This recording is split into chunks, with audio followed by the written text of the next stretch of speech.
Keeping score, Rick Horrow, always up on the latest business and financial implications of sports. We have mega events, Olympics, obviously, but we're going much broader than that because the future of the business really, in many ways, is grounded on technology and the advancement of technology. Lexy Savvides, an award-winning technology journalist and on-air presenter, senior editor at CNET, and obviously, which separates her from me, to use an iPad or a computer, but she also understands how to make money from it and to report industry trends on it. Lexy, how are you? Well, thank you, Rick. Good. Awesome. So you've had a range of perspective on CBS News and video reports and a whole bunch of other things as well, spending long spells in front of a ski-free Tetris during the halcyon days of Windows 3.1, obviously relocating from CNET Sydney office, now in San Francisco. Technology growing and evolving. The increment of 5-year growth of technology can now be increments of 6-month and 1-year growth, can't it be? Absolutely. I mean, we're even seeing things progressing even more quickly than a 6-monthly cycle. You know, every week there are new developments in technology, and specifically around sporting tech, there's always something new around the corner that's promising to deliver better results, faster results for athletes, trainers, and of course the audience members and everyone wanting to get a view of incredible sportsmanship and sportswomanship the world over. So technology is moving incredibly quickly, and sporting in particular is helping drive a lot of these developments as well. The real question is it moving faster than us business folks that are trying to monetize it? Quite possibly. There's many perspectives on that. I'm not an economist myself, but you can see obviously there are a lot of technologies that are moving incredibly quickly, and a lot of other companies and business people in particular sort of need to sort of think about trends and future gazing a little bit rather than the specific technologies themselves, and learning how to actually predict what's going to be coming out, and the gaps in the market in which you could possibly sidle in some technologies in order to monetize that as well. Let's talk trends first and then specifics next.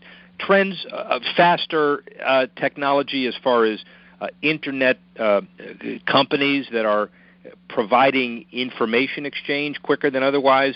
Is it performance technologies? Every day we seem to turn around and have something new that athletes either strap on or ingest, or are we looking at some trends for technologies that are altogether different?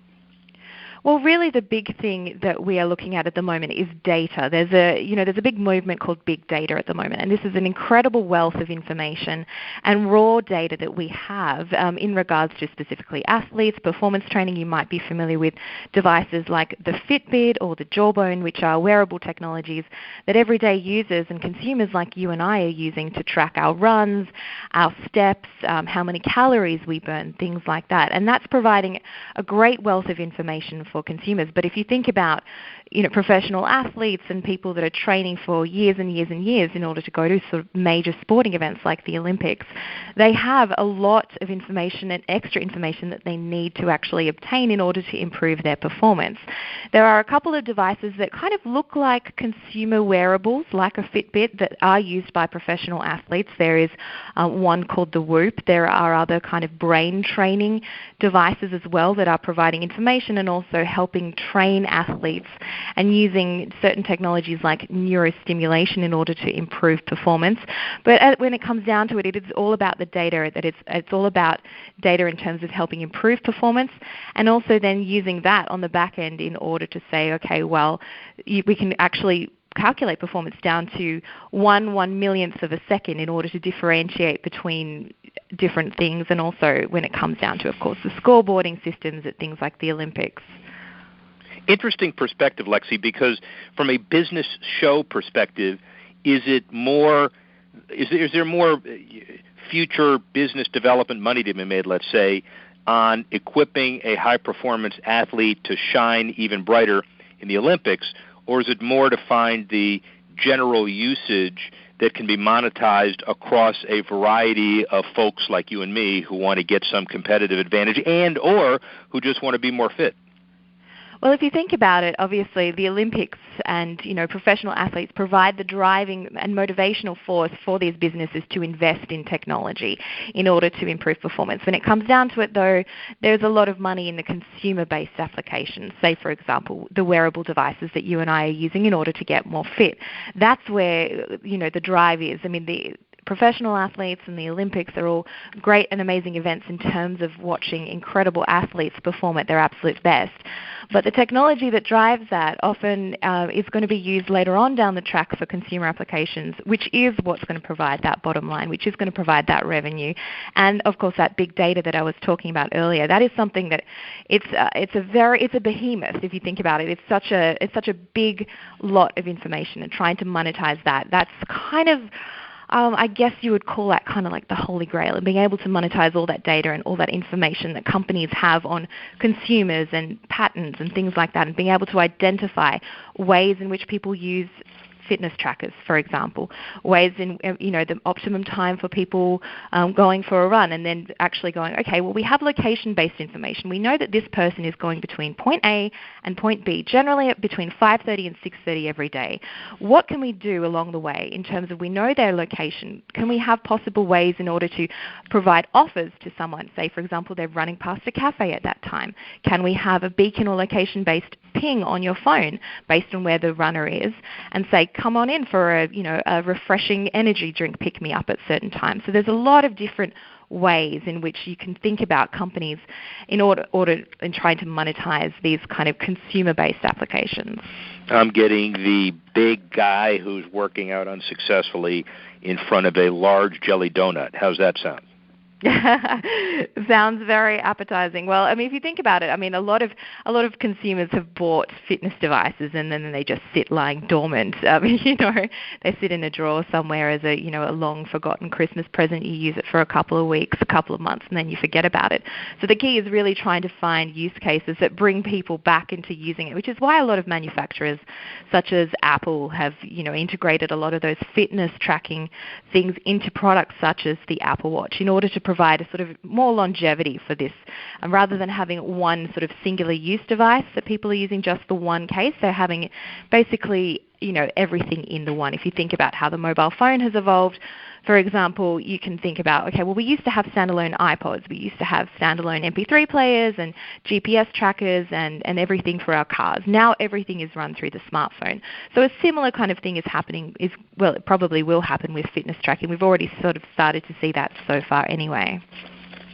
Lexy, you study the technology, but studying the business too. What happens over time? Does the angel investor capitalize the small company that then gets gobbled up by the big company? Are we having some really interesting breakthrough companies? We had Will Ahmad from Whoop on and was very impressed with the business dynamics there. How does the business mature? I can't really answer to that one. That's not exactly my area of focus in terms of that. I can't really provide you any specific examples. What I was pitched in this particular thing was specifics around the Olympic tracking technology and the Olympic time. Oh, we'll definitely do that too. I just wanted to get a sense of whether you thought there were any kind of very specific companies to watch. It's not an investment question, more just a trend question. And frankly, your expertise is more performance related anyway. And so as the Olympics are driving some of this, give me some of the, maybe the one or two good specific technological examples that we haven't talked about yet. Sure. Okay. Well, I've talked about wearables. I guess the other thing to think about is sleep tracking technology. And this is a really interesting area that a lot of companies are kind of investing in at the moment. Obviously, sleep tracking is a very important part of helping athletes achieve their greatest performance when it comes to recovery. So obviously you have certain metrics and data that you input, such as the amount of activity that you've done, the steps you've taken, your heart rate, so on, and then using that data in order to determine exactly how well you need to sleep and the quality of sleep that you're getting. There are other companies that are doing a lot of interesting stuff around the actual technology of the bed too. So it's not just a wearable device that you would wear. It's something you can actually buy an entire bed system that provides you a whole bunch of information about sleep tracking. And then if you you think further along as well, it's not just sleep tracking, it's also, sleep conditions such as sleep apnea and beds and technologies that are able to monitor this as well. So that's kind of another example of how this technology is shifting and being able to be used in this particular context too. I guess finally the issue there too about the sophisticated audience as well. This is not just a device to get people off the couch and exercise, but it's a series of evolutions and companies that are getting people to vertically integrate, to use their technology that they have with what they wear. And it sounds like there's a whole movement to get people not only more active, but more sophisticated about how they train and how they perform.